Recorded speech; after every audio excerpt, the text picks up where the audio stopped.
Bom, então boa tarde. A gente está começando agora a mesa de apresentação final do PIBID português.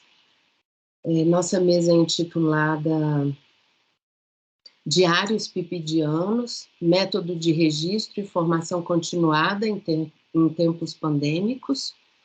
Ela sintetiza as principais questões, né, que mobilizaram o nosso núcleo do PIBID português ao longo desses 18 meses, e a dinâmica de apresentação, nós temos aqui algumas pibidianas, né, que vão falar, cada uma, né, a seu turno. A gente vai falar sobre esse tema, né, e elas vão apresentar também algumas ideias que estão colocadas e estão sendo melhor organizadas no relatório final do PIBID. Então, aqui presente a gente tem a Ana Vitória, a Rosália, a Ana Paula e a Giovana, e eu vou começar então a mesa passando a palavra para a Ana Paula. Olá, gente. Bom, como a professora Adriana falou, eu sou a Ana, faço parte do subprojeto de PIBID, Língua Portuguesa, e eu estou atualmente no meu 6º semestre. O PIBID, então, começando ali em 2020, ele fez parte de uma jornada, né, dessa jornada de formação, e ele abarca uma parte muito importante da minha formação aqui na universidade. E já caminhando para esse encerramento, né, para essa parte final, a gente então enfrenta, né, se depara com a questão de produzir um material que abarque um pouco do que foram essas experiências, né, durante toda essa jornada, que consiga traduzir de algum modo, né, todos os frutos que o PIBID produziu nessa nossa formação docente.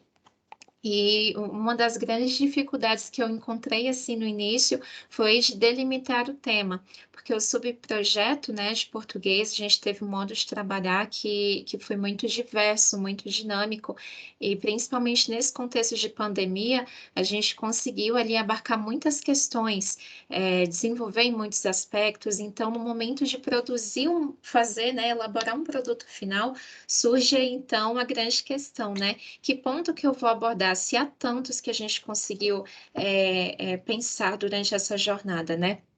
Pensando ali sobre a evasão escolar, sobre a forma de trabalhar a literatura dentro de sala de aula, a forma de como alcançar esses alunos, né, diante desse contexto, diante dessas dificuldades que já existem quando a gente pensa ali no modelo presencial, mas no contexto remoto elas se expandem, né, se multiplicam, e aí vem então esse jogo de cintura que o professor precisa ter para poder atingir esses alunos, né, e pensando ali num contexto de formação docente, né, isso vai um pouco além ainda. A gente está ali nesse processo de aprendizado e já precisa lidar com essas situações, então é um período muito enriquecedor.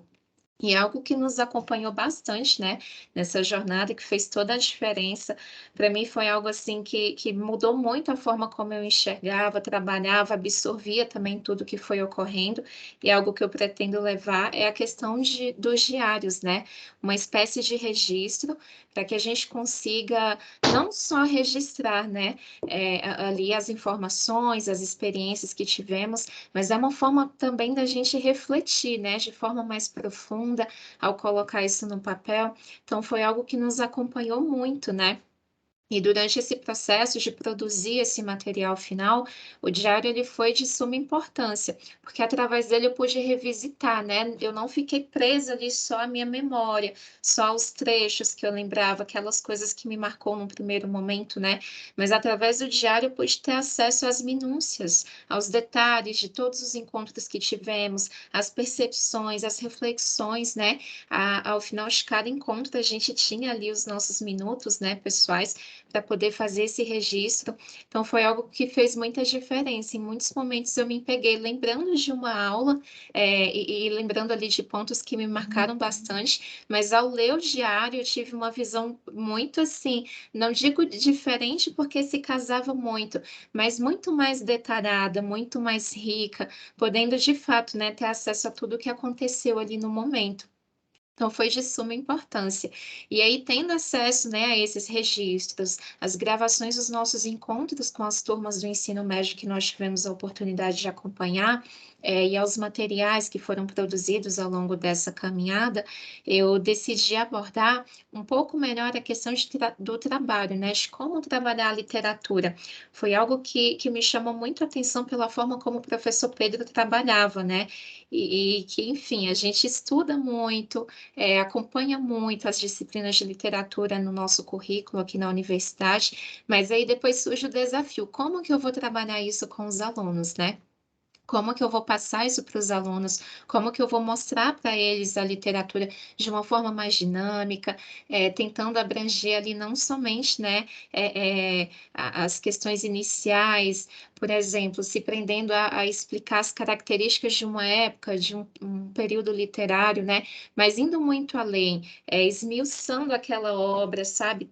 Proporcionando para eles coisas que a obra consegue desenvolver, discussões importantes que dialoguem com o tempo.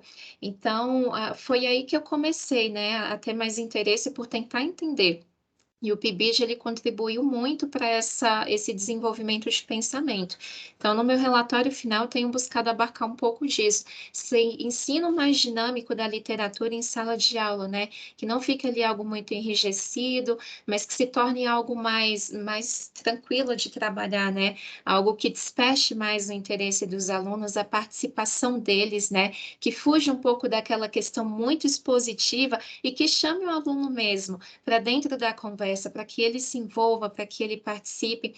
E durante o PIBID isso aconteceu de maneira muito bacana e marcante, né? O professor Pedro ali, com a maneira de trabalhar dele, apresentou para a gente várias propostas que vão servir aí para o nosso futuro. E que eu tenho buscado também citar, né, como exemplo nesse produto final. Eu recordo muito, por exemplo, de uma aula onde nós abordamos Ilíada e Odisseia, que são textos que a gente se para pensar, né, tão antigos, o que que a gente pode discutir em cima disso, né? E aí ele começou a abordar de uma maneira muito leve, muito tranquila com os alunos, explicando, contando um pouco, né, o enredo da obra, explicando um pouquinho da narrativa, numa linguagem super atual para os jovens, usando termos jovens, e a forma dele de trabalhar nesse sentido, né, sempre tornou esse ensino de literatura, essa forma de pensar literatura dentro de sala de aula muito dinâmica, de modo que até mesmo enfrentando ali um cenário de evasão escolar, dificuldade de acesso por parte dos alunos, né, a gente conseguiu chamar eles para participar, então tinha ali o envolvimento deles nesse sentido. Também pensando em Clarice Lispector, que foi uma autora que ele abordou muito, né? A gente abordou muito durante esse tempo trabalhando com as turmas do ensino médio. Ele propôs, né, durante muito tempo, que a gente trabalhasse com jogos, né? Então, em cima da narrativa, a gente fazia jogos, perguntas para os alunos, uma espécie de competição de perguntas. Então, foi algo que chamou muito a participação dos alunos, uma forma super diferente de trabalhar a literatura, que não consiste só em chegar ali em sala de aula, explicar mais ou menos do que se trata a obra, as características do período literário e, enfim, lançar perguntas, uma avaliação para poder quantificar, né, o conhecimento do aluno, se é possível assim dizer. Mas não, era algo que chamava de fato a participação, eles se envolviam e aprendiam através disso, né? Então sempre foi uma forma assim de trabalhar que trouxe novos olhares para a literatura, não só por parte dos alunos, né, que participaram desse processo de formação, mas principalmente para a gente, futuras docentes, né, que através disso conseguimos ver o quão é possível, né, trabalhar de maneira rica com a literatura dentro de sala de aula, indo muito além dos limites que, durante o início da formação docente, a gente prever, né, que talvez seja mais difícil trabalhar, que chegando em sala de aula a gente vai se prender muito a algo mais, assim, concreto, fechado, mas não, uma forma muito dinâmica de trabalhar. Em alguns dos nossos encontros, as nossas conversas, as minhas colegas que estão aqui presentes também vão poder partilhar isso melhor, mas houve momentos que a discussão ela foi muito além, e com base nisso, né, nas obras, no que se trazia para a sala de aula. Então, por exemplo, o BBB era ponto para uma discussão riquíssima dentro de sala de aula, ao mesmo tempo que se pensava numa obra literária que tratava um assunto similar, e assim a discussão ia se desenvolvendo, né?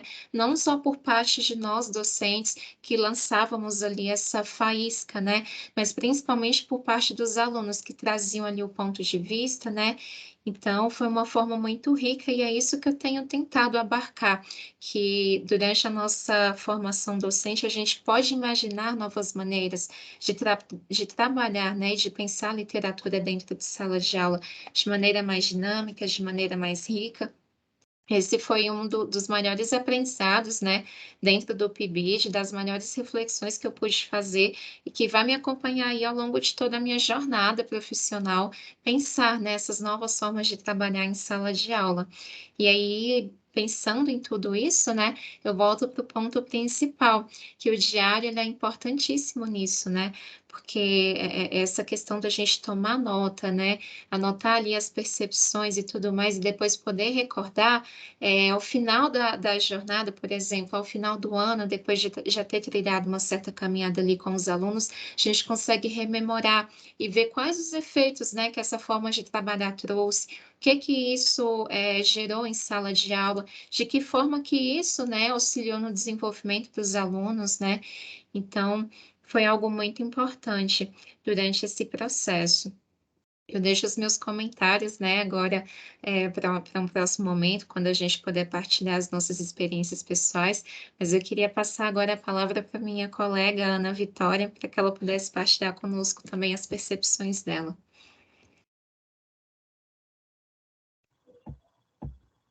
Obrigada, Ana. Pode começar? Ok. Boa tarde a todos, a todas. Eu sou a Ana Vitória, estou no meu 5º semestre na universidade, no curso de Letras PBSL. Compartilho muito da fala da Ana Paula, no sentido de que o PIBID também foi para mim um divisor de águas, foi um projeto assim que me trouxe muito aprendizado, que me colocou realmente de frente para a realidade da vida docente, né? Embora estivéssemos e ainda estamos num contexto pandêmico, onde as aulas, né, foram ministradas de forma remota, mas eu pude sentir mesmo assim como funciona o cotidiano de um professor, né? Como funciona também a vida de um aluno, porque nas nossas aulas, acompanhando os terceiros anos do IF, a gente conseguia assim sentir e perceber as dificuldades e até mesmo sentir a realidade dos alunos, né? O que eles passavam em casa. Às vezes um aluno não podia entrar na aula porque tinha que cuidar do irmão mais novo, ou outro aluno não podia ficar durante toda a aula porque tinha as outras ocupações, né? Claro, não sendo a escola menos importante. Mas o que eu quero dizer é que, para mim, individualmente, a experiência do PIBID foi essa, ser posta, ser colocada de frente para a realidade docente, que eu ainda não havia experimentado. E, assim, sobre a minha produção do artigo, eu pensei muito, antes de produzir, sobre o alcance professor-aluno, né? Em que lugar que fica o professor em todo esse contexto? E em que lugar está o aluno também, né? E aí eu me lembrei também de uma dinâmica que o professor Pedro fez sobre o segredo dos nomes, e veio na minha cabeça, assim, essa junção de alcance professor-aluno, todas essas dificuldades, Segredo dos Nomes, e aí eu acabei pensando em a palavra como resgate de significados, né? Porque o segredo dos nomes está dentro do significado, e a palavra é como o professor mesmo se expõe o conhecimento, o conteúdo ao aluno. E, assim, eu pude perceber também que no PIBID, Português, Literatura, a gente aprendeu muito sobre aquilo de não ensinar literatura só como um elemento histórico, só como um conteúdo mesmo, né, da grade curricular, mas a gente teve a literatura, assim, como a relação que o aluno tem com a literatura, de forma pessoal mesmo. E nisso eu me recordo de uma fala da Clarice Lispector, no livro Água Viva, que foi o que eu citei no meu artigo, que ela fala sobre palavras que desaguam, né? O desaguar de palavras, o desaguar de significados. E então, eu juntei tudo isso, relação professor-aluno, o segredo dos nomes, o significado, tudo isso, assim, sabe? Eu pensei, poxa, de que forma que nós, futuras docentes, podemos expor o conteúdo de forma que isso desague no aluno não só como uma obrigação, mas como algo prazeroso, mas como algo que leva o aluno a questionar a própria realidade, a perceber que a literatura é algo urgente, a perceber que a escrita possui uma urgência. E assim, desde de 2020 até agora, né, o início do projeto até o seu fim, eu me questionei várias vezes se os docentes, de um modo geral, não só na área da literatura, se eles ocupam o lugar que eles queriam ocupar de fato, sabe? Porque é muito questionável aquilo de que tem professores que têm as suas ideias, as suas formas de trabalhar, mas aí chega numa escola e aí vem a grade curricular ali e fala, não, você precisa expor esse conteúdo dessa forma. Você vai falar de Machado de Assis, você só vai falar até esse ponto. Você vai falar de Clarice Lispector até tal ponto. É como se limitassem o desenvolver da educação, sabe? No sentido de colocarem os alunos ali numa caixinha, né? E aí ali eles aprendem o conteúdo, fazem o vestibular, entram na universidade e é só aquilo e acabou, sabe? Eu me questionei muito isso, até com uma certa revolta, posso dizer. Porque, assim, de um modo geral, é o sistema, né, que tem isso, assim. E eu acredito numa educação, no ensino de literatura, no ensino de português, no ensino de matemática, de física, que seja, que vai muito além disso, né? E eu, assim, eu acredito que o desafio maior do docente, principalmente nos tempos que a gente vive, é isso, né? De alcançar o aluno para além de um conteúdo, para além de uma prova, para além de uma nota. Como a Ana Paula expressou muito bem, as aulas não eram apenas ali para o professor Pedro ter um controle de presença, de fez atividade, não fez, prova e tal, mas ele ia muito além disso. E isso, para mim, foi muito incrível, né? Porque trago um exemplo pessoal. Quando eu estudava para o vestibular, eu ficava me questionando, não, mas espera aí, eu aprendi mesmo sobre essa obra literária, sobre essa obra artística, musical, ou eu decorei os aspectos porque vai cair no vestibular, né? Então, o meu feedback é esse, eu trago bastante questionamentos, mas eu também digo que o PIBID ele me levou para um outro patamar, para uma outra visão, né, da educação de modo geral.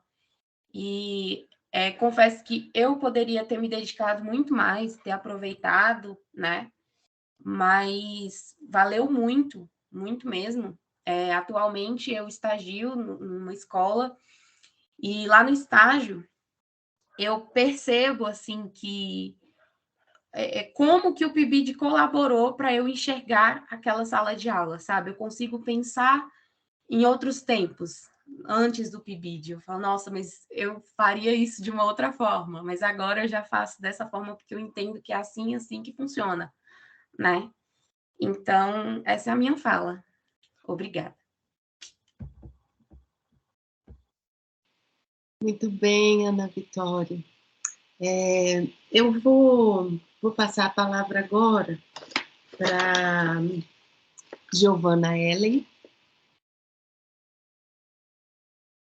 Giovana, bem-vinda. Ah, tá com o microfone desligado.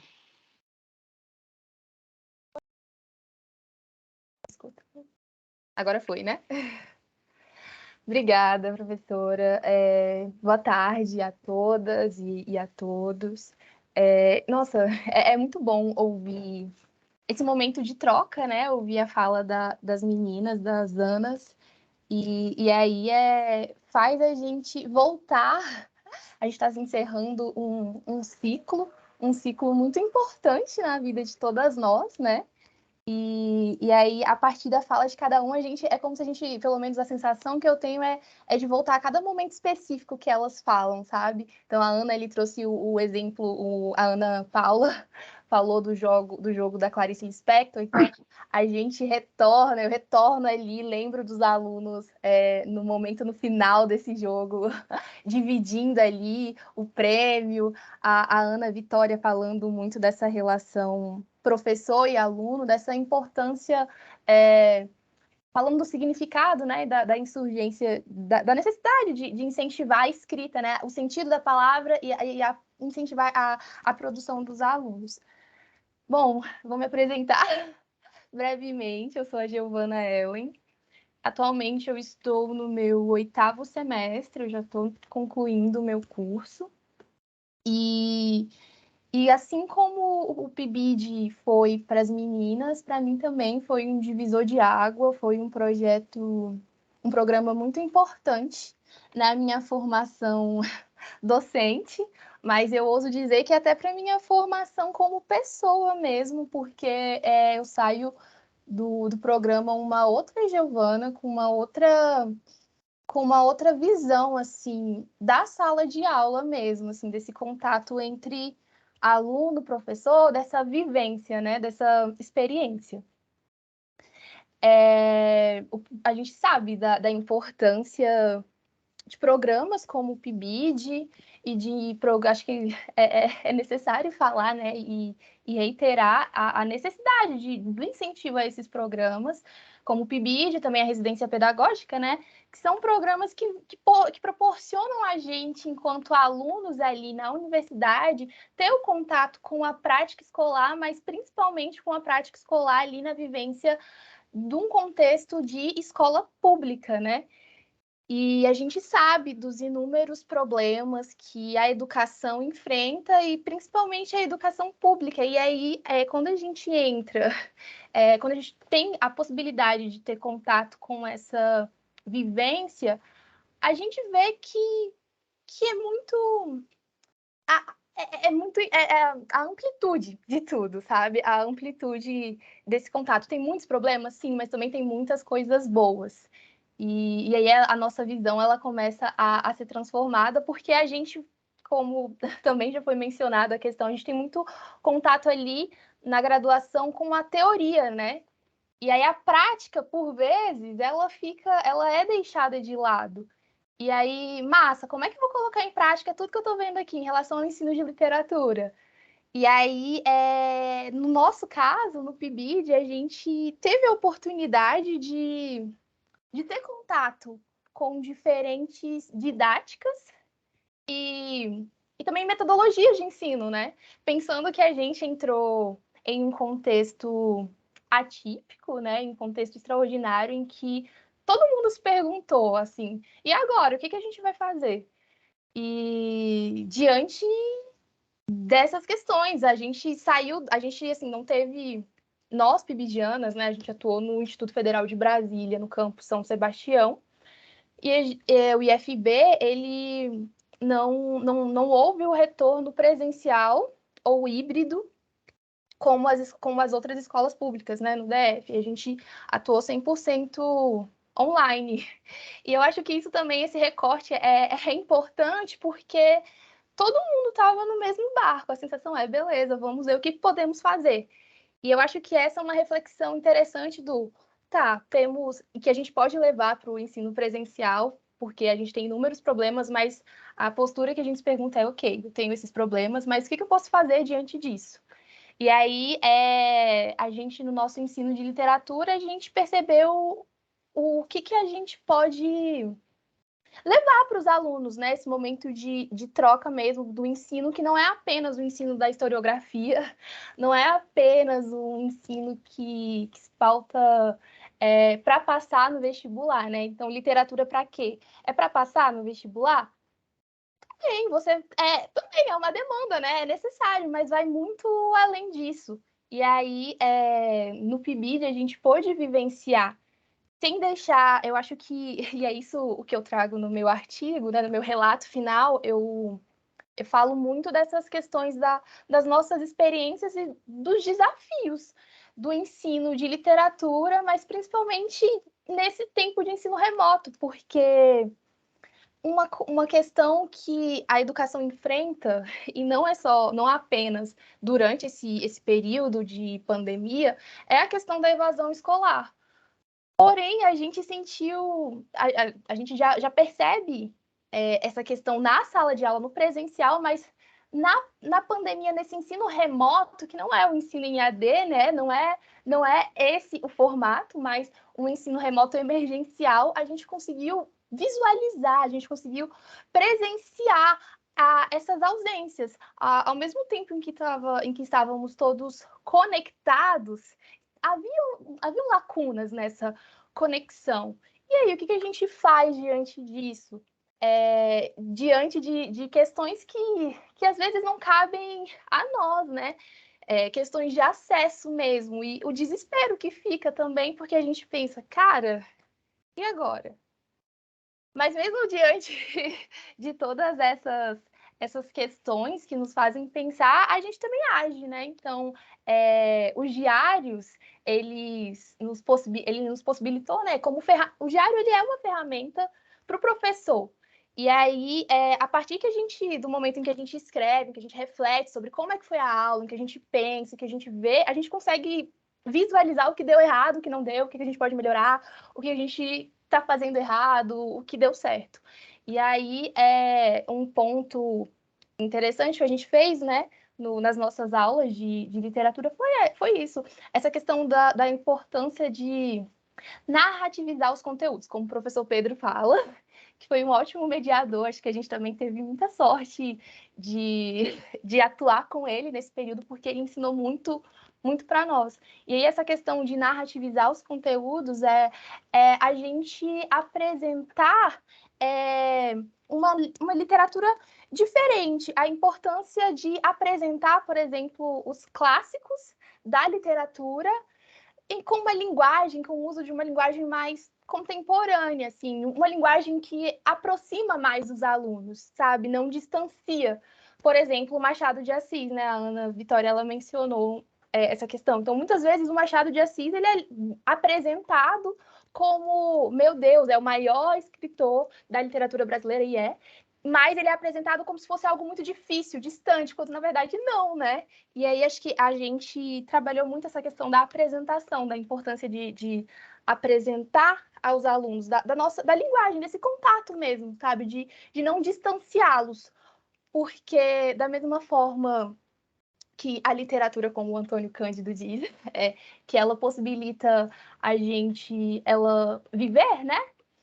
É importante que a gente pense nessa questão da linguagem, do ensino e de como a gente apresenta. Acho que tudo vem a partir de como a gente apresenta. E aí, no meu trabalho, eu falo sobre essas questões dos desafios do ensino remoto, das alternativas que a gente teve. E como PIBidianas, nós possuímos a oportunidade de fazer intervenções nas aulas também. E aí, nós fizemos as nossas intervenções poéticas, que eram justamente momentos em que a gente tinha liberdade, total liberdade, para apresentar aos alunos poemas, músicas, diferentes linguagens ali relacionadas com o conteúdo, um momento que, além de proporcionar uma certa leveza ao longo da aula, porque leveza também é importante, né? Esse lugar do afeto, se a gente pensa nas diferentes questões que todo mundo enfrenta. Então, para os estudantes, esse momento de leveza é importante também, mas também apresentar diferentes autoras, diferentes autores, diferentes abordagens, e que possibilitaram também diferentes reflexões, né? A gente conseguiu ver, por exemplo, a participação deles também ali em algumas oficinas, em outras a turma era muito calada também, e esse silêncio que por vezes ficava, essa não participação, também revela algo para a gente, né? Então, o que será que a gente está errando? O que será? O que será? Será que também aí o professor às vezes tem aquilo, né, de querer de colocar a culpa sempre em si? É preciso ser um super-herói, quando na verdade não. Ok, fiz dessa forma nessa aula e não foi suficiente, na próxima a gente muda a estratégia. E os diários quando a gente tem essa ferramenta de olhar o que foi feito ali, possibilita essa análise. E é um pouco disso que eu falo no meu trabalho. Acho que eu já passei um pouco demais do tempo, mas é isso. Obrigada. Obrigada, e a gente continua trocando daqui a pouco. Agora eu vou passar a fala para minha colega Rosália. E é isso.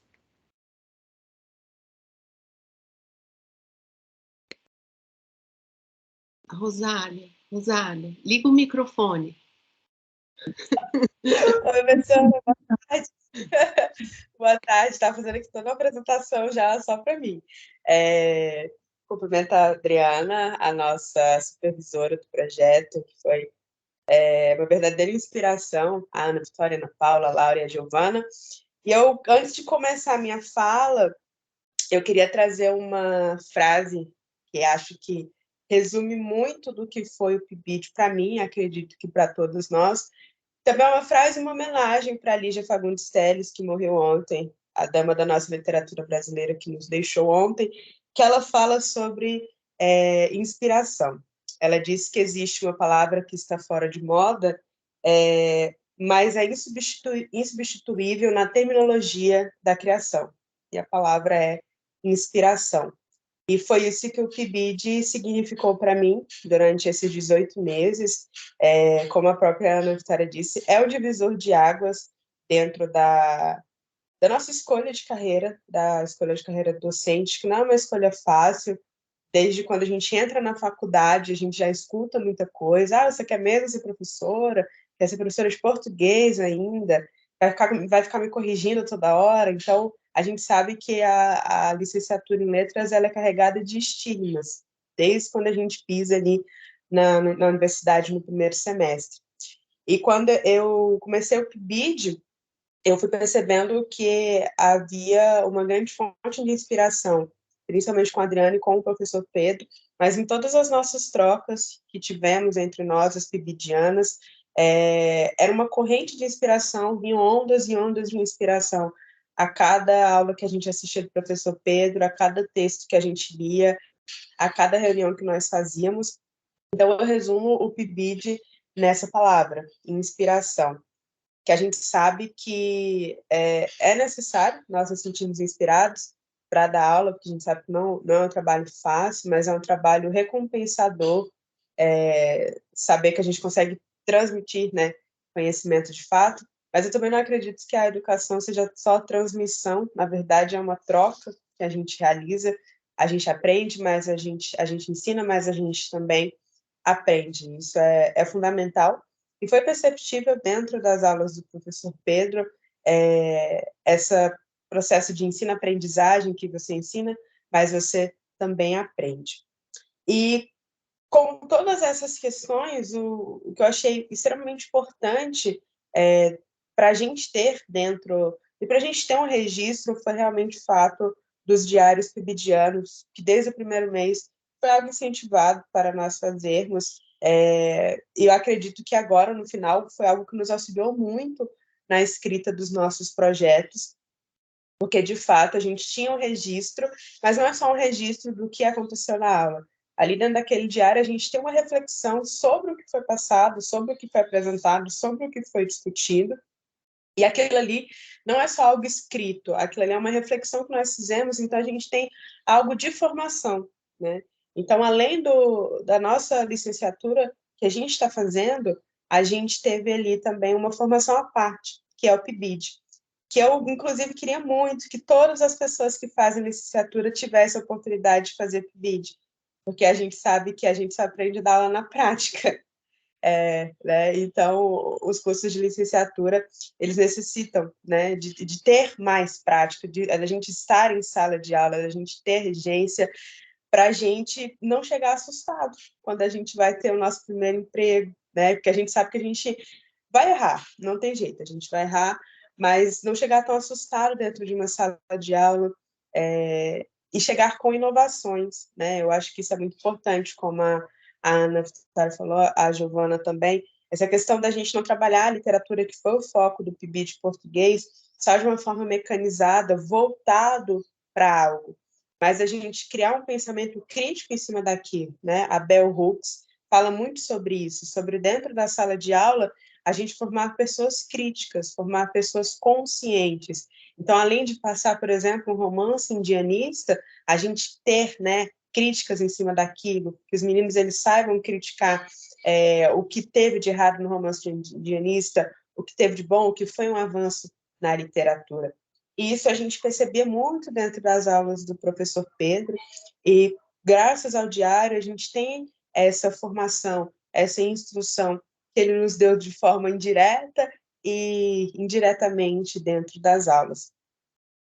E com relação ao meu trabalho, ao meu relatório final, eu fiz com base em algo que eu já acredito muito e que foi confirmado pelo professor Pedro, que é algo que eu sempre me questionei durante a graduação, se fazia sentido mesmo que eu pensava, mas o professor Pedro trouxe essa confirmação, que é a influência da produção audiovisual para o ensino da literatura, a influência positiva. O professor Pedro sempre gostou muito de trazer não só filmes, mas produções autorais que ele fazia, lendo poemas, lendo trechos de livros que ele postava no YouTube e passava posteriormente para os meninos nas aulas.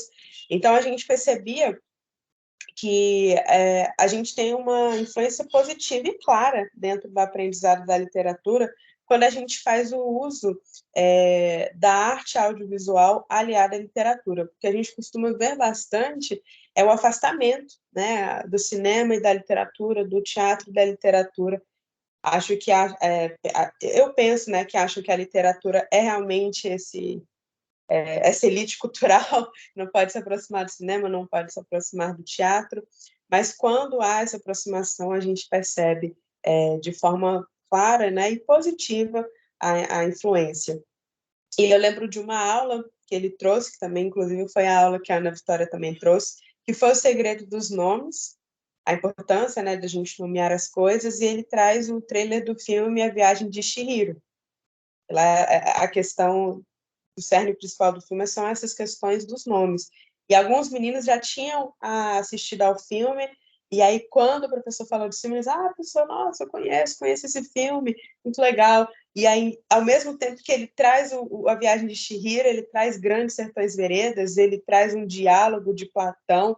Então, são coisas assim que a gente acha que está tão distante uma da outra, mas se a gente consegue ali concentrar, né, no assunto que a gente quer trabalhar, a gente percebe que sim, fazendo essa intertextualidade entre os textos, entre os filmes, entre os diálogos filosóficos, a gente consegue dar uma aula, criar um pensamento crítico sobre a literatura, além de incentivar, né, a cultura, e isso é extremamente importante também, a gente incentivar eles a assistirem aos filmes, eles lerem aos livros, porque a gente sabe que é um país que, a cada dia mais, tem a sua cultura atacada, tem a sua cultura invalidada. Então, o espaço, né, que a gente criou dentro do vídeo português também foi para isso, para incentivar a cultura tanto brasileira quanto internacional, não deixando de lado ou invalidando qualquer tipo de escrita. A gente foi desde de Platão até Harry Potter,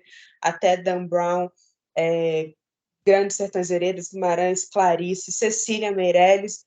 Então, a gente conseguiu abarcar muitas coisas dentro do PIBID português, sempre levando isso em consideração, essas questões de que as artes conversam entre si e de que é possível, sim, a gente conseguir trabalhar a literatura aliada a todos esses outros tipos de arte, sempre valorizando a escrita, a interpretação e o pensamento crítico. Então, esse foi o meu relatório final. Eu acho que é algo que a gente tem que trabalhar, que a gente tem que levar para as escolas, não diria uma inovação, mas é uma ferramenta que pode ser utilizada, e com o professor Pedro isso ficou extremamente claro. Agradeço muito, ele tirou muitas dúvidas que eu tinha na minha cabeça. Agradeço ao projeto, foi de extremo aprendizado e inspiração total o PIBID para mim. Minha fala foi essa. Muito bem, Vitor. Rosália, ai meu Deus, Rosália, obrigada. Vou passar a palavra para a Laura e depois vou fazer uns comentáriozinhos sobre tudo isso que vocês estão trazendo, que está muito emocionante. Estou aqui, né, cheia de ideias na cabeça. Laura, bem-vinda. Obrigada, professora. Eu consegui chegar em casa, porque eu estava sem bateria, então precisava chegar para poder entrar na reunião, porque hoje o estágio foi mais demorado um pouquinho, né? Umas turminhas de sexto ano não estavam fáceis, mas enfim. Eu acredito que as meninas já falaram muito sobre o que eu também tenho a falar. Eu acho que. E elas falaram lindamente, com certeza. Eu peguei só o finalzinho do da Giovana e da Rosália. Então, assim, eu acho que eu não tenho tanto a falar, mas posso ter muito a falar, mas acho que muito a falar do que eu tenho já foi falado. Ficou bem confuso agora, mas é isso. Então, pelo que eu entendi da dinâmica que vocês estão fazendo, vocês estão falando sobre a experiência do PIBID e sobre o relatório final, né?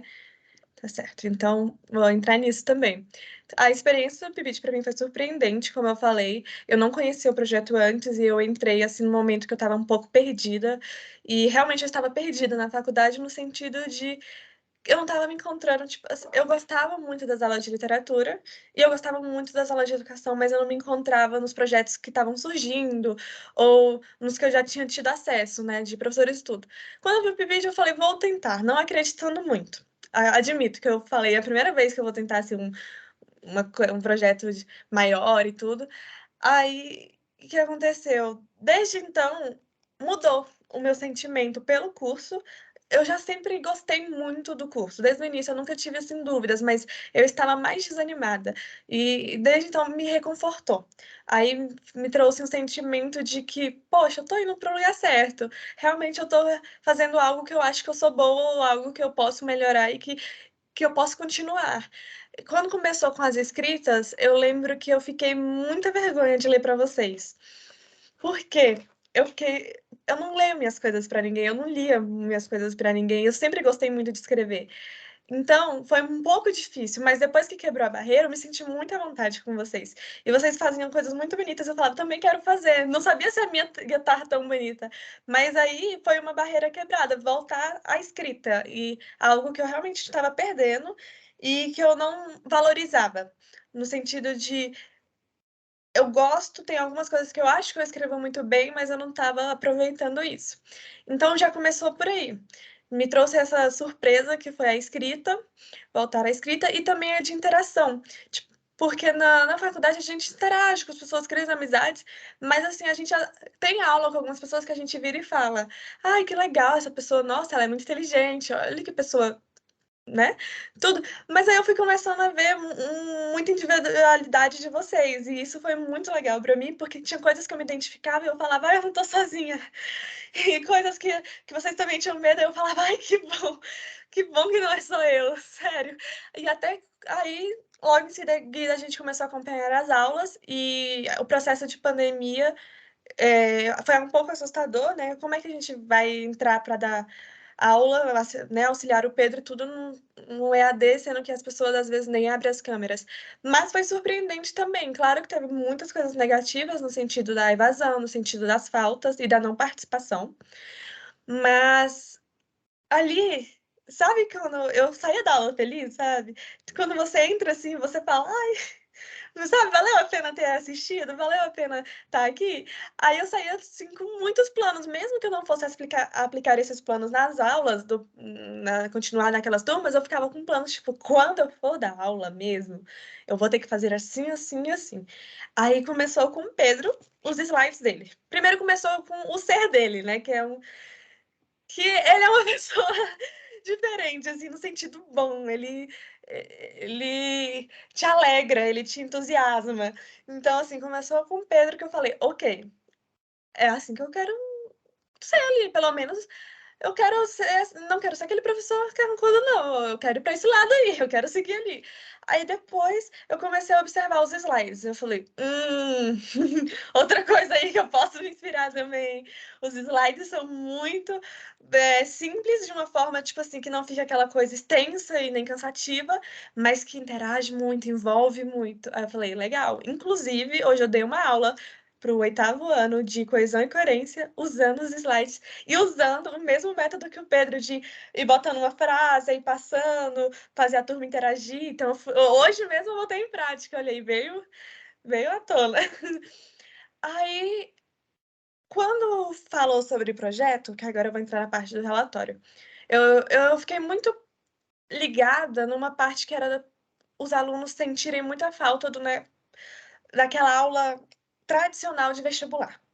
Então, isso me pegou um pouco, porque eu falei, eu senti isso também no meu ensino médio, que era assim, para mim o mais importante era eu ter a resposta ali da prova. Então, quando eu saí do ensino médio e entrei na faculdade, quando eu pensava em literatura, eu falava, nossa, no ensino médio eu não aprendi nada de literatura. Assim, eu aprendi, se você me perguntar, assim, 3 gerações do romantismo, ok. Mas agora, se eu fosse explicar, ou se eu fosse falar de verdade dos autores, tudo, não sabia. Então, isso começou a trazer muitos questionamentos, e eu queria falar sobre algo que envolvesse a literatura, envolvesse o ensino e que fosse muito atual na vida dos jovens, principalmente do DF, né? Por isso que eu comecei a pensar no Paz, porque eu via que o Paz traz muitas obras clássicas e eu falei, por que não começar a pensar nisso e meu projeto ser sobre isso? Aí foi a primeira ideia que eu dei para o Pedro. Só que quando eu fui pesquisando, gente, eu fui pesquisando e o buraco é bem mais embaixo. Porque aí você começa a ver que, tipo assim, tem um problema do ensino tradicional, aí tem um problema de que um monte de gente acha que não é mais importante ler clássicos, que é só botar os livros que os adolescentes gostam. Aí eu fui pensando e pensando, aí eu cheguei na última reunião e falei que o Pedro estava, que eu ia fazer algo relacionado às obras machadianas, por causa que caem no Pais os Contos, por causa que sempre tem justamente o que foi citado pela Giovana, aquela barreira do é o maior autor, então é muito difícil, é muito culto. Sendo que quando eu li aí eu tive a experiência no cursinho de ter lido os contos e vi que foi de uma forma muito mais leve. Eu li os contos junto com eles e a gente foi discutindo sobre os temas. Eles foram me falando o que estava acontecendo ali, qual a crítica por trás. Não era eu que estava falando, eram eles. Então aquilo lá eu falei, é possível. E quando eu comecei a pesquisar mesmo para o relatório, comecei a escrever, eu fui lendo muito artigo. E eu li muito artigo falando sobre que deveriam tirar clássicos das escolas, que não é certo botar clássicos no ensino médio. Sim, eu li uns 2, 3 artigos que falavam exatamente assim, que já se passou do tempo, que não aprendia, que não era efetivo. Mas aí, ao mesmo tempo, eu falava assim, não faz sentido, porque é que nem aí já vem Cândido, aí já vem Calvino, aí já vinha todas as outras referências que eu tinha tido e que eu fui colocando. Por que não pode ler? Porque são mais novos, ou até mesmo quando fala que não é para colocar em escola pública, eu falei, uai, é justamente o que o Cândido fala sobre direito à literatura. Como assim significa que só porque é uma pessoa talvez que não tem uma classe social tão alta, ela não vai poder ter contato com um livro mais culto? Ela pode ter o contato. ela só precisa ter o contato da forma certa, ser inserida da forma certa. Eu falei, então isso pode começar do ensino médio, porque se não for apresentado no ensino médio, quando que vai ser apresentado essas obras para elas? Elas sempre vão ficar pensando, uai, que nunca vai ter oportunidade, porque depois já estão trabalhando, depois já estão casando e fazendo tudo, e nunca foi apresentado, e vão ter sempre a sensação de que aquilo é longe para mim, aquilo é demais para mim. Então, eu acho que sim, que os clássicos, claro que tem que ter uma mediação, pode envolver outros livros atuais, tudo, eu concordo muito com isso. Mas eu acho que o certo não é tirar os clássicos, o certo é encontrar uma forma que equilibra os dois e que mostra para todo mundo, principalmente da educação pública e da educação, né, principalmente da educação pública, que eles podem sim ter o acesso a isso, que não é difícil para eles, que não é muito culto para eles, que não é muito superior para eles, que eles podem ter esse acesso e que eles vão descobrindo isso na escola, pelo simples fato de ler um livro, às vezes, e ver que não é aquilo tudo que eu falo assustador, né, que fala de que isso é muito difícil.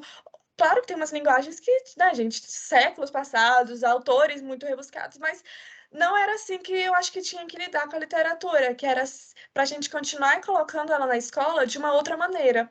De começar a ver a literatura na escola como você entender o livro, você saber o que o livro está falando, você interpretar, não só ler e ir lá e responder.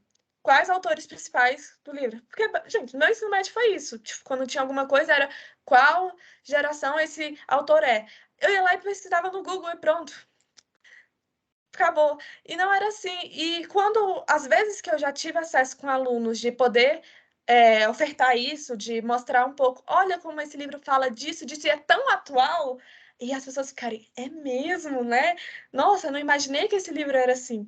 Então, basicamente, meu artigo está entrando muito nisso, de mostrar como os clássicos podem ser, sim, colocados para os adolescentes, e principalmente em escola pública, e como também trabalhar isso, como o ensino pode ser mais leve, e com as obras do Paz, porque era a minha ideia inicial e eu não tive como tirar, porque, inclusive, é o que está dentro da realidade dos alunos. E eu acho que eu já falei demais. Gente, muito, muito demais as falas de vocês. Eu acho que elas, todas juntas, né, em conjunto, elas mobilizaram vários assuntos, os assuntos mais importantes, eu diria assim, os eixos mais importantes do que é a formação docente inicial. Que eu diria que são, assim, eles giram em torno de de alguma coisa que a Rosália trouxe e que é muito interessante, que vem do Paulo Freire, né? Que a Bell Hooks também, estudando Paulo Freire, com a obra do Paulo Freire, ela reconstrói de uma outra maneira, que é essa ideia de que os conteúdos, eles não devem, e todas vocês falaram, né? Que eles não devem ser passados de maneira mecânica para o estudante, que o conteúdo, e que está relacionado com isso que o professor Pedro falou, que a Giovana traz, né? Que é a questão de narrativizar os conteúdos. O que significa isso? Significa que a gente vai trabalhar o conteúdo como ao modo, né, de contar uma história, como se a gente estivesse contando uma história para o estudante. E isso aproxima o estudante da gente na relação docente-discente, porque ele se sente pertencente àquele momento. Ele sente que você preparou aquilo para ele e que você está chamando ele, né? Quando você está contando uma história e você está ali num momento que cria um espaço de apreciação mútua, né? De aproximação entre docente e discente, e também cria uma humanização de todo o processo, né? Até mesmo do conteúdo, ele está sendo ali trabalhado de uma outra forma. E vocês falaram isso, né? Retrabalhar o conteúdo. Ana Vitória trouxe muito isso. Refletir sobre o conteúdo, né? Ela colocou, será que eu estou, né, aqui nessa prática pedagógica ensinando isso aqui? Eu estou ensinando da forma que eu quero? Então, que o professor abra um espaço, que vocês, né, vocês aprenderam a possibilidade de abrir um espaço e de transformar o seu próprio campo de trabalho num campo de pesquisa e de estudo, e de, principalmente, reflexão, né? De refletir sobre cada ato pedagógico, não fazer, né, assim como um ciclo vicioso de modelos, né? Você teve um modelo ruim e você vai lá e transmite aquele modelo ruim exatamente para o seu estudante, da mesma forma como você teve, né? Porque se a gente for ver bem, a maior parte, né, do ensino de literatura ainda é um ensino muito tradicional. É um ensino tradicional que, por meio desse estudo, né, de escolas e períodos literários, né, essa historiografia literária, que é passada pelo estudante como uma forma que ele deve decorar, ninguém pede para ele refletir absolutamente nada sobre isso, né? Ele não é chamado a reconstruir esse conteúdo. E aí isso que não é exatamente transmitir o conteúdo, mas é criar um espaço junto com o estudante em que o conteúdo possa ser reconstruído pelo professor e por todos que estão presentes ali naquele momento pedagógico. Que o professor esteja incluído, a professora, que ela esteja incluída, que ela se sinta incluída porque ela refletiu, organizou e repensou uma forma de trabalhar aquele conteúdo. E o estudante vai se sentir incluído também, a estudante ela vai se sentir incluída porque ela vai saber que aquilo ali tudo depende dela, que ela está sendo chamada a pensar, que ela está sendo chamada a construir alguma coisa, né? Então, isso tudo é muito importante no sentido desses eixos de formação, né, de construção da formação docente, porque é a questão da reorganização do trabalho pedagógico, a reflexão do trabalho pedagógico, né, uma autorreflexão, você pensar sobre como você está fazendo o seu trabalho pedagógico, né, e você ser capaz de reconstruí-lo de uma outra forma. Dentro disso, você também ser uma dimensão importante, que é um eixo importantíssimo, né, que a Ana Vitória trouxe, que é a relação docente-discente. Isso assim, a condição, a Bell Hooks fala muito sobre isso, Paulo Freire também, se a gente não cria um espaço de confiança mútua, um espaço de apreciação mútua dentro da sala de aula, docente e discente, os discentes não pode ser a coisa mais interessante que você está dando, eles não vão se sentir, eles não vão querer, eles não vão se abrir. A gente precisa de criar uma conexão emocional com os estudantes, nem que seja quando a gente chama o nome deles no início, né? Quando a gente pergunta como eles estão, quando a gente mostra interesse pelas pessoas que estão ali com a gente, porque a gente vive num mundo totalmente desumanizado. A gente vive num mundo que as coisas acontecem, né? Ainda mais esses 2 últimos anos que a gente tratou com essa quantidade horrorizante, né? de óbitos, de mortes, e a gente vai tratando números de mortos, né? E aí aquilo a gente vai perdendo um pouco a forma como a gente se relaciona com a vida e com a morte, né? Esses 2 últimos anos a gente passou por momentos a gente viu pessoas objetificando isso, né? Pessoas minorizando isso, como políticas de Estado, por exemplo, que minorizavam as pessoas que estavam morrendo na pandemia, né? Então, é brutal isso. O que isso está ensinando sobre o valor da vida?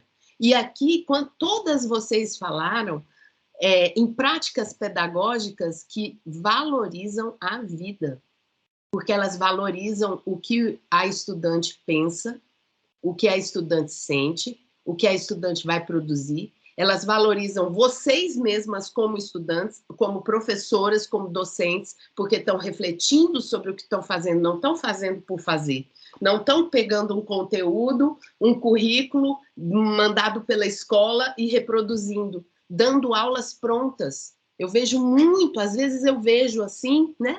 Naquelas coisas do Instagram, né? Aí vem, pacote completo de aulas prontas para o professor. Gente, quem quer um pacote completo de aulas prontas? Quem deseja e que professor deseja aulas prontas? Né? Então, o que está acontecendo? Né? Então, eu fico muito preocupada vendo esse tipo de relação, né, da educação se transformando em pacotes de venda, né, pacotes de conteúdos que estão disponíveis e à venda. Né? Então, imagina a brutalidade disso, a desumanização brutal do professor e da professora que acontece subliminarmente nesse tipo de relação, né, com a educação, que vai se tornando uma coisa, sei lá, que a gente vai se acostumando. Eu não quero me acostumar com isso, sou veemente contra isso, né? Então, eu acho que isso é importante da gente ter em mente, o que me traz para um outro eixo importante que vocês falaram, mas que teve mais presente na fala da Giovana, que foi a dimensão política do ato da docência. A gente refletir sobre o que é o nosso papel de docente, de jovens, né? Docente de sexto ano. O que significa a gente estar na sala com um monte de pessoas de 12 anos de idade, 11 anos, 13 anos de idade, né? Eu fico aqui toda arrepiada, porque a gente está participando da formação humana do povo da gente, né? Da nossa comunidade aqui de Brasília. Isso é um papel importantíssimo, é um dos papéis mais relevantes da sociedade. É esse papel. E na aula de português, a gente tem o privilégio, né, de estar trabalhando com a língua. Né? Então, quando a gente está falando em literatura brasileira, e a gente tem um certo panteão de escritores, a Rosália trouxe o nome da Lígia Fagundes Telles, um ícone atemporal, né, da escrita de mulheres na história da literatura brasileira. Gente, essa autora, ela é uma das mais influentes, né, junto com Cecília, com Clarice, com Hilda Hilst, as autoras mais influentes na literatura brasileira, não por acaso. Né? Eu lembro de eu, estudante, estudando a obra As Meninas, para estudar a relação da literatura com o autoritarismo, por exemplo, né? E assim, tudo por meio de um espaço de intimidade, é muito lindo, é muito sagaz a construção daquela obra. Eu como aluna, estudando. Depois eu como professora, orientei TCC, mestrado, sobre essa mesma obra. Então eu fico pensando da influência, né? Pelo tempo, né, o interesse que essa obra desperta, porque ela traz de uma maneira completamente inusitada a descrição de um período histórico por meio de uma reconstrução da linguagem sobre ele. Então, isso é que é o interessante. Quando a gente tem esse panteão de autoras e de autores que escrevem em português do Brasil, eles estão reconstruindo a língua brasileira. Eles estão elevando a língua brasileira a um patamar em que a gente não encontra conversando na rua, vendo televisão, lendo jornal, lendo o Twitter, ou lendo o Instagram, ou lendo meme. É um tipo de construção de pensamento na nossa língua que só é muito sofisticado, que ele é poético, que ele faz a gente refletir sobre as palavras, sobre a junção das palavras, sobre a ordem das palavras, sobre o que aquela palavra junto daquela, aquela imagem junto daquele, ela traz perspectivas de pensamento e de vida, né? Visões de mundo que a gente nunca tinha tido acesso antes. Então, qualquer obra literária, ela amplia a nossa capacidade de entender o mundo humano em português. E se for escritores de Brasília, Ana Vitória gosta muito da Meimei, eu também adoro, né? Quando é escritor de Brasília, da nossa cidade, do nosso lugar, a gente ainda se identifica ainda mais, porque ele é capaz de captar, igualzinho uma antena, né? Capta uma experiência que a gente também vive, só que a gente não conseguiu encontrar as palavras. A gente não teve o tempo, nem o espaço, nem a inteligência, nem a criatividade. Quem conseguiu foi a Meimei Bastos. Ela conseguiu.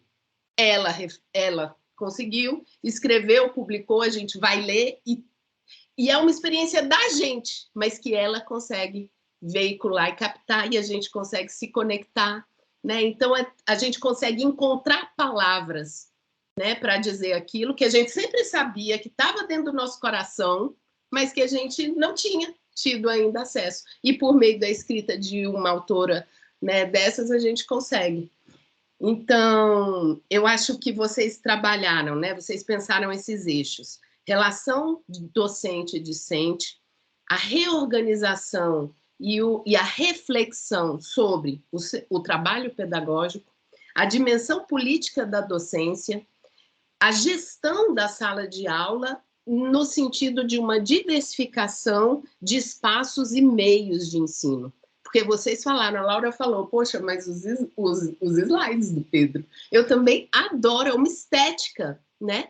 É uma estética diferente que ele traz, porque ela é tudo isso que a Laura falou. Ela envolve, né? Ela traz pouquinhas palavras, então a gente parece que mergulha no mundo das palavras, porque ele cria a condição por meio do que a Rosália também trouxe, que é a produção de vídeos e de materiais didáticos interessantes, né? Assim, dentro de uma estética que é uma estética que chame a atenção, que convide, né, e que explique, e que conte como uma história, né, sei lá, que esteja montado de uma maneira que faça sentido, que não seja só, né, a simples recolha de formas de tratar um conteúdo, mas que seja uma aula pensada com intencionalidade pedagógica em cada ato sequencial dela, né?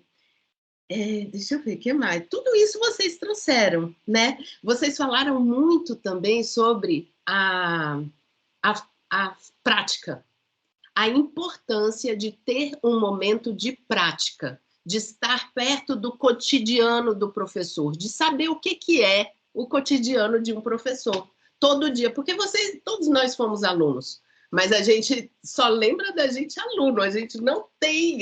Quando a gente está se formando professor, é que, de repente, a gente lembra de se colocar no lugar do professor, mas fica muito difícil, muito distante.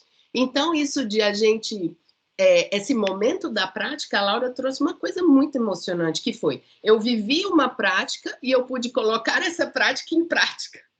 Isso que eu vi, né, eu coloquei em prática. E ela descobriu também coisas novas, né? Ela fez uma experiência e ela se abriu para uma experiência e ela reconstruiu uma forma de trabalhar um conteúdo, que é um conteúdo extremamente difícil, porque aquela linguagem do século XIX é muito difícil. Então, tem que fazer um trabalho naquela linguagem, e dicionário, né?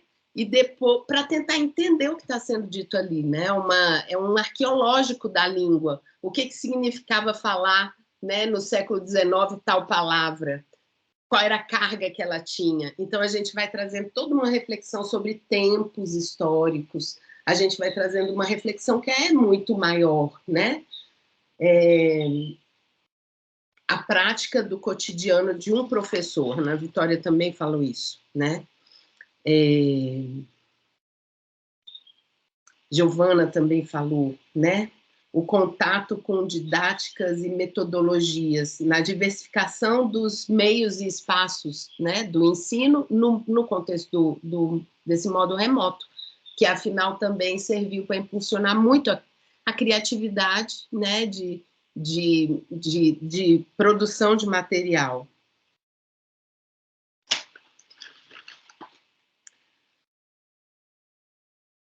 Gente, muito bonitas as falas de vocês. Fiquei emocionada quando a Laura falou da aproximação também, do espaço que a gente construiu como grupo, né? E da confiança que a gente depositou uma na outra, e dessa possibilidade que vocês atuaram muito nisso, né? Vocês viveram isso intensamente, de viver o aprendizado entre pares, né? Com uma supervisão, com 2 supervisões, mas vocês aprenderam entre si, vocês valorizam muito o que uma está ensinando para a outra, né? E essa construção, isso é uma coisa que triplica a efetividade do significado que aquilo tem na nossa vida, né? Não é apenas que a gente está ali fazendo um projeto, mas a gente está fazendo um projeto que tem uma relevância e importância na nossa vida, no jeito como a gente encara as coisas. Todas vocês falaram, né? Essa coisa de uma mudança de perspectiva de antes e depois do PIBID. Eu também senti muito isso nesse grupo, eu me senti extremamente modificada por vocês e pelo Pedro, né, Rosália? O ser do professor Pedro, né? É genial, é muito bom a gente tá perto dele, porque ele pensa as coisas diferentes, né? Ele traz uma outra abordagem, né? Que a gente teve muita sorte, né? De estar com ele nesse projeto e de ter acesso, né? A todas as inovações reais, né, que ele traz na produção do material didático, na produção dos vídeos, na produção de vídeo com ele lendo poesia, né? Isso é muito diferente do que ele começar a ler um poema em sala. Ele mostrar um vídeo dele lendo um poema, ou ele deixar aquele material para ser consultado depois, né? Então, e depois, gente, a gente pode pensar pelo outro lado, da produção do material didático. Imaginem tanto que uma pessoa tem que estudar para produzir um vídeo lendo um poema. Porque primeiro a gente tem que fazer a leitura do poema, ela requer primeiro que a gente entenda o poema. Então a gente tem que estudar o poema para ler, simplesmente para ler o poema. E esse já é um momento de autoformação e de formação e de construção de material, né? Então, foi muita coisa mesmo, né, que vocês trouxeram. Só queria, por último, comentar a questão dos clássicos, né, que a Laura trouxe.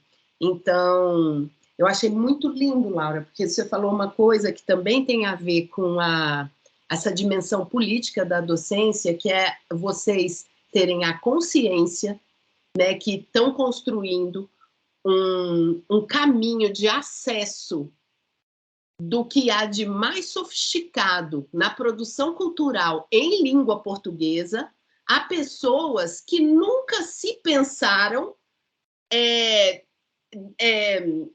alvo dessa construção, que acham que literatura não tem nada a ver, né? Que aquilo que não é para ela, que ela não precisa daquilo, porque tem essa visão elitista que bate, né? E que forma, porque é um tipo de essa questão que é a pior questão que existe, né? Nessa relação numa sociedade desigual como essa que a gente vive, em que a maioria da população está sendo explorada e oprimida. O que a gente tem com essa ideologia da classe dominante, que ela é dominante porque até as pessoas que estão sendo oprimidas e exploradas têm a mesma ideologia, que é de que aquilo não é para ela, porque é isso que diz, né? Porque aquilo é só para quem estudou muito, é para quem tem tempo, é para quem está num outro patamar, não é para ela, e para ela é outra coisa, é outro tipo de diversão, né? Então, você quebrar essa barreira, desestruturar essa ideologia, né, da opressão e da exploração, desestruturar isso, explodir isso, e mostrar que a literatura, sim, é uma coisa que está falando dela, que está trazendo problemas sociais, né, que está conversando sobre formas de dizer, formas de sentir, né? Então, aproximar os estudantes da rede pública dos clássicos da literatura, isso por si só eu acho que é um ato revolucionário, né? Mostrar que eles podem. E você, como professor, que está tendo essa professora, que está tendo essa agência, né, de construir esse caminho, de construir esse espaço em que a pessoa vai se sentir pertencente à cultura que ela tem. Ela vai como que tomar posse de uma herança que não querem passar para ela, né? Meninas, eu quero falar assim, só do meu orgulho mesmo. Cada uma de vocês traz pensamentos, né? É sagacidade, a inteligência de vocês, né? Quando vocês refletem sobre as coisas das quais a gente conversou e a gente construiu aqui, que vocês viveram, né? Sobre sua própria prática. Então, eu só quero parabenizar vocês todas, né? Especialmente vocês 5 que estão presentes aqui, que expuseram, né, seus trabalhos hoje, né? Giovana, Ana Vitória, Maria Rosália, Laura e Ana Paula, né? Vocês estão representando as outras cinco meninas, né? Do projeto, que somos 10, e vocês fizeram muito, né? Vocês fizeram muito, vocês tiraram, né, leite de pedra, porque foi muito difícil esse período remoto, né? Lidamos também com a frustração de não estar podendo, lidamos com a baita ansiedade, que é todo mundo ter ficado doente. Agora a gente está num outro momento, mas a gente começou em 2020, em outubro de 2020, quando a situação estava muito ruim, era completamente outra, né? Então, a gente lidou com muita coisa, mas a gente passou por tudo isso juntas, né? E a gente conseguiu construir muito material apesar disso, né? Então eu quero dar meus parabéns assim profundos, né? Os meus parabéns mais vivos para vocês e seguimos, né? Aqui a gente está ainda em processo da elaboração do relatório final. Mas aqui nessa mesa de apresentação dos trabalhos, né, da finalização do núcleo de língua portuguesa, eu vou querer passar a palavra de novo para cada uma de vocês, fazer suas considerações finais, sua despedida, falar ainda o que deseja dizer para a gente, antes da gente encerrar.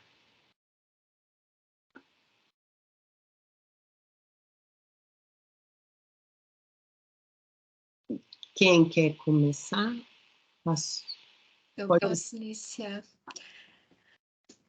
Bom, já nesse tom de saudade, né, e ao mesmo tempo muita gratidão, eu acho que uma coisa que a gente pode pensar e ressaltar é que apesar da gente ter esses momentos pessoais de reflexão sobre esse nosso fazer docente inicial, sobre essa nossa trajetória de formação, uma coisa é fato, a gente não se forma sozinho. E o PIBID, ele mostrou isso com muita beleza. E apesar da nossa distância, né, nós somos um grupo que nunca se encontrou pessoalmente. E nem por isso as nossas trocas foram menos, enfim, desprovidas, né, de riqueza, de coisas boas, para que a gente pudesse sempre acrescentar uma na vida da outra, né, e nessa jornada de formação docente. Então, quando a gente para pensar em todas essas trocas que ocorreram, né, e nessa caminhada de formação pessoal que a gente tem vivido, a gente consegue enxergar sempre os rostos, né, de pessoas fundamentais nessa trajetória. Então, eu sempre lembro da Laura, da Giovana, da Ana Vitória, da Rosália, das meninas que não estão aqui, a Leandra, a professora Adriana, professor Pedro. Eu acho que um professor ele não se forma sozinho, né? A gente um dia foi um estudante, somos, né? Continuamente, mas enfim, tivemos ali nos nossos professores para nos auxiliar nessa caminhada. Durante a universidade temos também, e aqui no PIBID não foi diferente, né? Então a gente trilhando essa caminhada que não foi fácil, né?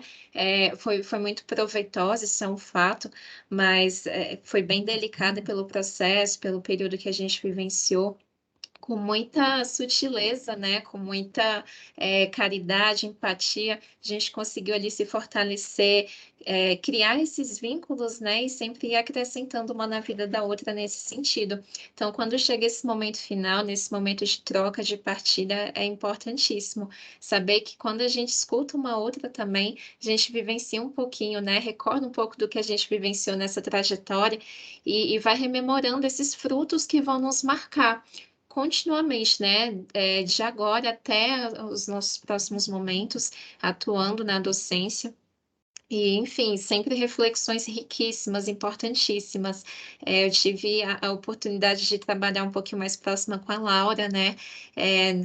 Criando ali um subprojeto dentro do subprojeto, né? A forma como ela enxerga a maneira de trabalhar a literatura, a visão que ela tem, sobretudo agora falando da questão dos clássicos, a importância do acesso e tudo mais, é algo que me atrai muito e que é importante. Durante a fala dela, eu estava lembrando, né? Lá na minha fase de estudante, em preparação para o vestibular, pegando a lista de obra do Paz, né? E indo ler minha primeira obra, assim, dita como clássica, O Alienista, do Machado de Assis, que exige ali, né, um pouquinho mais, não conheço essa palavra, vou lá buscar, mas eu lembro da primeira visão que eu tive, gente, isso é um clássico? Então isso que é um clássico não é aquela coisa chata que, que eu escutei falar, aquela coisa antiga, meio cansativa, e aí abre todo um universo, e a importância, né, a gente teve essa experiência quando estudante, e agora quanto docente, poder propiciar isso, né, aos discentes que forem confiados a nós a partir dessa jornada, né,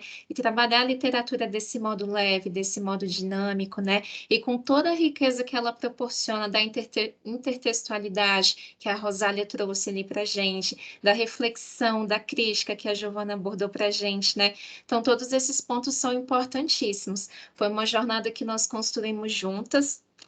A partir do momento que eu olhar para mim como professora, eu vou enxergar em mim todas as professoras que estiveram comigo nessa jornada e vocês estão.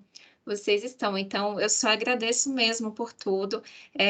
Como a Rosália falou, eu queria também que todo mundo tivesse a oportunidade de vivenciar o PIBID. A gente sabe que esse edital, né, vigente, ele não abarcou tantas, né, bolsas, tantas pessoas quanto poderia. A gente torce aí para que isso mude daqui a um tempo, né? E que mais pessoas tenham oportunidade de participar, porque é um projeto riquíssimo, né?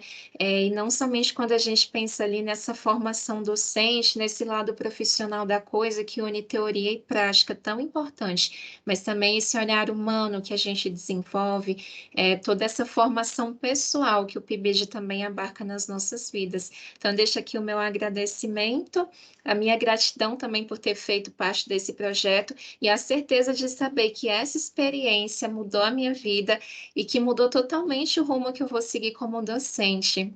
Enfim, minha eterna gratidão. Obrigada.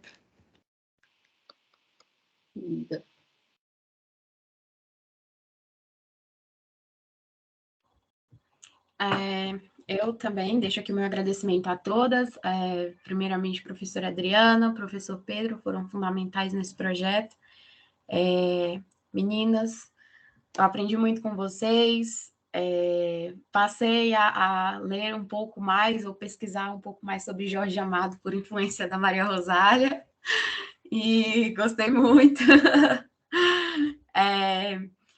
Cada uma de vocês acrescentou de uma forma muito positiva na minha vida, assim, tanto acadêmica quanto profissional, né, enquanto futura docente, e até pessoal também, como a Laura falou no relato dela, tinha dias assim que eu achava, meu Deus, é só eu que estou passando por isso, é só eu que penso assim, sou eu que acho isso ou aquilo, e aí chegavam nas nossas reuniões e eu via que cada uma, que todas nós compartilhávamos, né, do mesmo sentimento, e às vezes até situações iguais ou parecidas.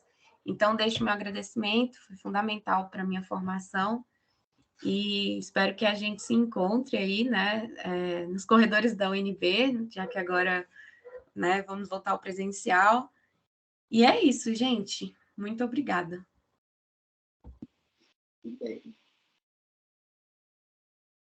A gente também queria deixar aqui registrado o meu agradecimento. Estou um pouco emocionada depois da fala da Ana Paula, assim. Não, da Vitória não tem como, da professora, enfim, de todo mundo, tem como não se emocionar. E novamente, né, a Ana Vitória falou no momento da fala dela sobre um questionamento que ela faz sobre os docentes, de saber por que tá ali, né, atuando na prática, por que tá dando aula, sabe? E aí, nesse caminho, às vezes a gente perde muito do sentido, né? Do sentido das coisas que a gente faz na própria vida. E projetos como esse, pessoas inspiradoras, trazer a palavra que a Rosália trouxe também, como vocês faz a gente acreditar na educação, faz a gente pensar que, caraca, gente, queria ter aula com todas vocês, sabe? A Laura falando dos clássicos, eu falei, cara, queria ser aluna dela.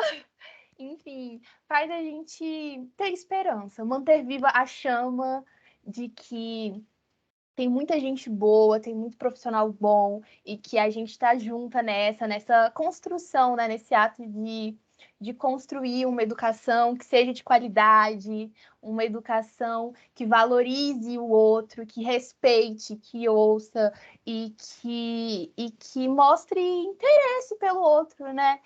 E mesmo diante de todas as dificuldades que a gente enfrentou e que a gente ainda vai enfrentar ao longo da nossa jornada, que a gente continue buscando a promoção dessa educação. E eu só destaco o meu privilégio de ter atuado nesse projeto ao lado de vocês, mulheres inspiradoras, profissionais sensacionais e que eu fico assim, caramba, realmente, como a Emicida diz, tudo que nós tem é nós. E é isso mesmo. Obrigada.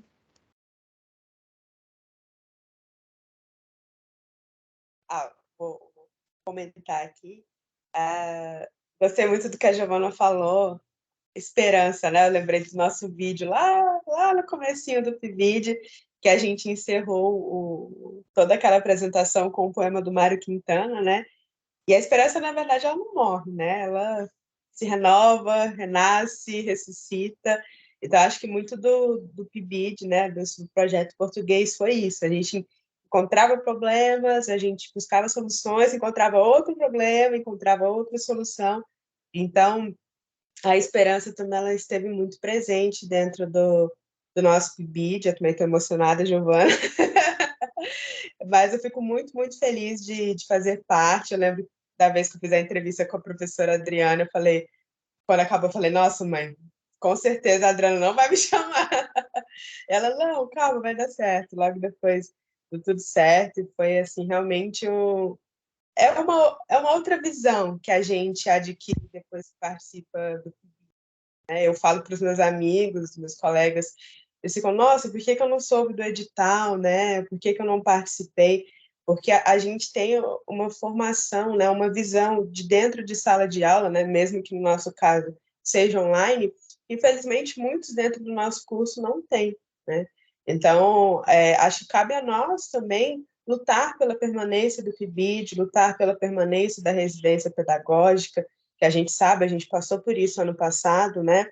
Os cortes das vagas cada vez maiores, bolsas para pouquíssimas vagas. Então, a gente que fez parte, a gente que pôde ir no projeto, aprender tanto com ele, cabe a nós também esse movimento de luta, esse movimento de espalhar para as pessoas que o projeto ele é importante, que ele deve ser. E, nossa, eu estou extremamente feliz por ter feito parte do PIBID, me engrandeceu muito como pessoa, como professora, principalmente, né, como a gente...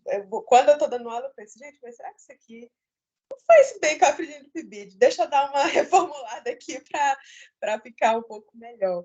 E eu aplico muitas coisas que eu aprendi. Para mim, eu sempre digo que foi uma confirmação de muitas coisas, foi inspiração para várias outras também. E a gente conhecer pessoas, né? Todas as meninas que têm diferentes pensamentos, todos pensamentos interessantíssimos, que nos levam a diferentes reflexões. Pessoas que escrevem de uma maneira maravilhosa, que descrevem a vida de uma maneira totalmente incrível. Então, eu digo que cada reunião não era reunião, era uma verdadeira aula de inspiração, de ensino-aprendizagem. Então, sou muito, muito feliz. E dentro do momento que a gente viveu, né, dentro do contexto que a gente estava, eu só lembro daquela frase do Guimarães, né, que ele fala que viver é um eterno rasgar-se e remendar-se, né? Então, aquele momento de pandemia, eu perdi minha avó na pandemia, eu lembro que o PIBID começou em outubro, minha avó tinha morrido dia 29 de setembro. Então, eu estava toda rasgada por dentro ainda, né? E aí, aquela...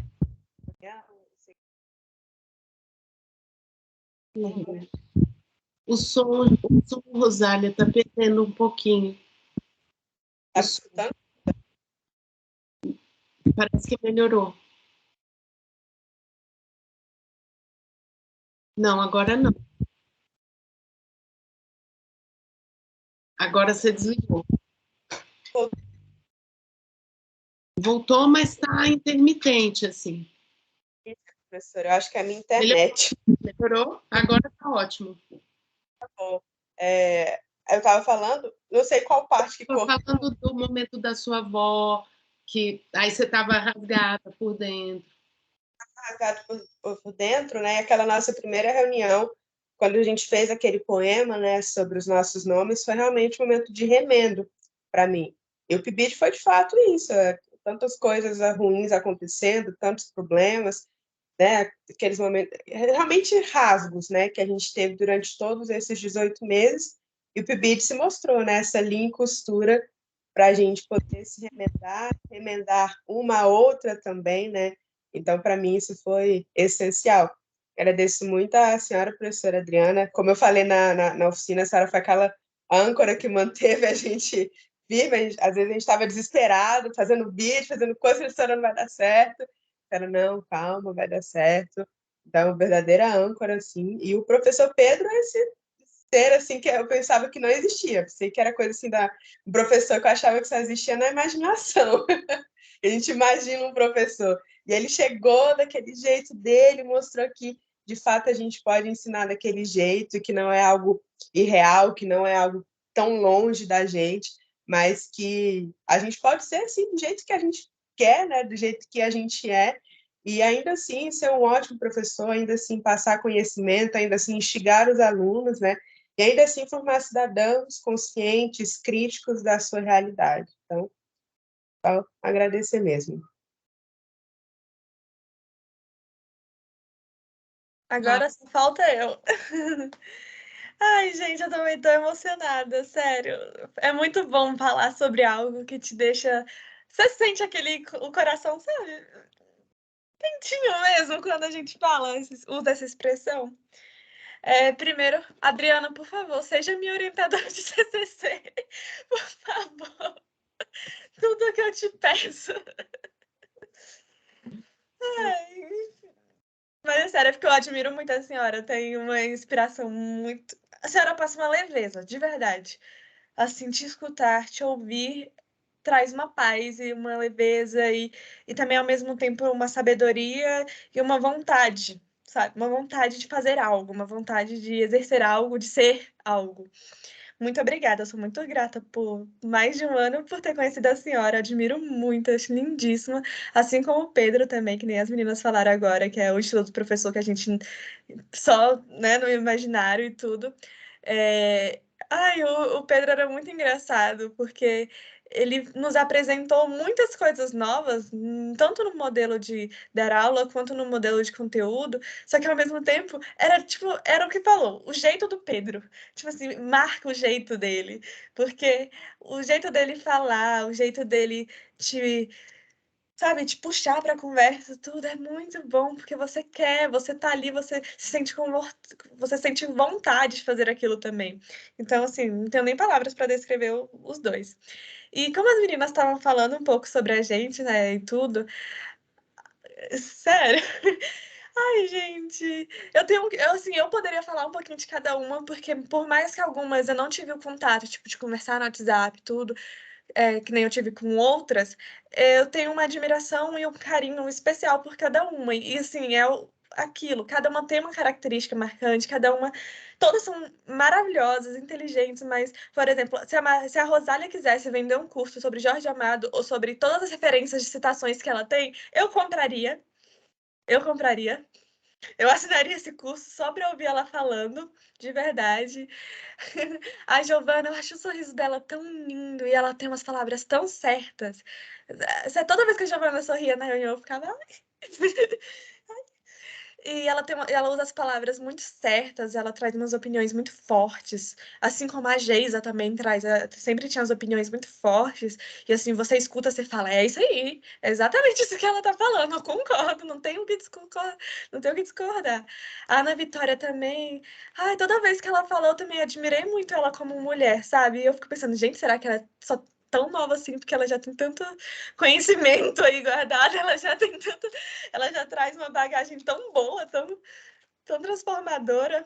E a Ana Paula, que eu também vou falar com carinho aqui, porque na hora que ela falou de mim, eu tinha acabado de mandar uma mensagem no WhatsApp dela, porque a gente se aproximou por causa do projeto, quando dividiu lá em grupos, a gente acabou indo para o mesmo caminho.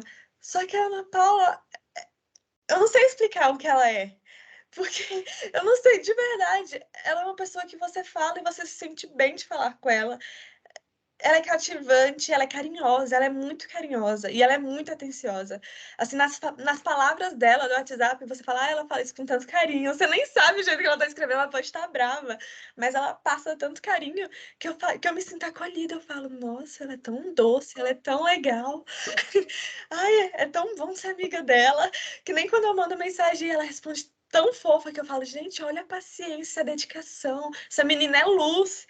Então, fico muito feliz de te conhecer também. As outras meninas que estão aqui, eu também gostaria de conhecer mais, de falar mais com elas e tudo. E com cada uma a gente aprende um pouquinho. E são aquilo, um grupo de mulheres inspiradoras, um grupo de meninas novas, gente. Quando eu paro para pensar que todo mundo aqui é muito novo, para ter já a cabeça que vocês têm, a cabeça que vocês têm de, de como ser humano, de empatia, de ser profissional, de estudante, de tudo. E o PIBID, ele também foi isso, né? Porque quando a gente pensa assim, vê lá o projeto, o subprojeto da docência, que você, né, tem um contato com a sala de aula. Você pensa, legal, vou ter um contato com a sala de aula. Mas aí quando você entra no projeto, você... Primeiro que a gente já se emociona com as reuniões, depois você entende que ser professor é ter empatia, ser professor é ter paciência, ser professor é ter que ser compreensivo também, ser professor é você entender que a realidade não é só ali dentro da sala de aula, que tudo em volta influencia. Que ser professor é você realmente saber que você está lidando com um outro ser humano, é ter humanidade. Então, isso me apresentou de uma forma muito melhor do que eu imaginava, assim, muito mais sensível, sabe? Do que podia ter apresentado. Então, eu agradeço muito a todas. De verdade, eu falo essas coisas. Eu sou muito de elogiar as pessoas às vezes, só que eu falo de coração quando eu falo é de verdade. Então, por favor, gente, eu tô me abrindo aqui, eu tô ficando emocionada. Muito obrigada por essa etapa, por mais essa etapa que a gente está concluindo. Oh, meninas, é muito assim lindo esse momento que a gente está partilhando aqui. Eu estou assim encantada com tudo que está acontecendo e vocês e com a presença de vocês e as falas de vocês tão lindas, tão generosas, né? Tão amorosas, afetuosas, né? E é muito bom fazer parte disso. Quero agradecer também a cada uma de vocês. Às vezes eu lembro, Rosália, de vocês na entrevista. Eu lembro de cada uma de vocês na entrevista. E aquelas entrevistas foram muito legais. Eu queria ter chamado todo mundo que fez entrevista. Acho que foram mais de 30. Eu queria todos, né? Mas vocês realmente brilharam, vocês se destacaram, né? E é uma lástima a gente ter muito pouca vaga, né? Porque a gente precisa de espalhar mais esse projeto, de ter mais essa experiência, né? Como estágio, né? Uma experiência reconhecida como estágio docente, né? E é isso, meninas, temos que finalizar, mas a gente vai seguir sempre, sempre juntas, né? A gente está sempre uma para a outra, né? Não importa a gente finalizar o projeto, né? A gente vai estar sempre próximas, eu quero saber notícias sempre de vocês, né? Porque no coração vai tudo continuar igualzinho, né? Então, quero falar só, então, obrigada e boa tarde a todas vocês e bom resto de segunda-feira. Um beijo. Tchau. Tchau, professora. Muito obrigada. Tchau, gente. Tchau, gente. Tchau, meninas. Obrigada. Professora, só uma dúvida rapidinho. Sobre o artigo. Vou terminar a gravação, tá? Ah, ok. Vou terminar a gravação.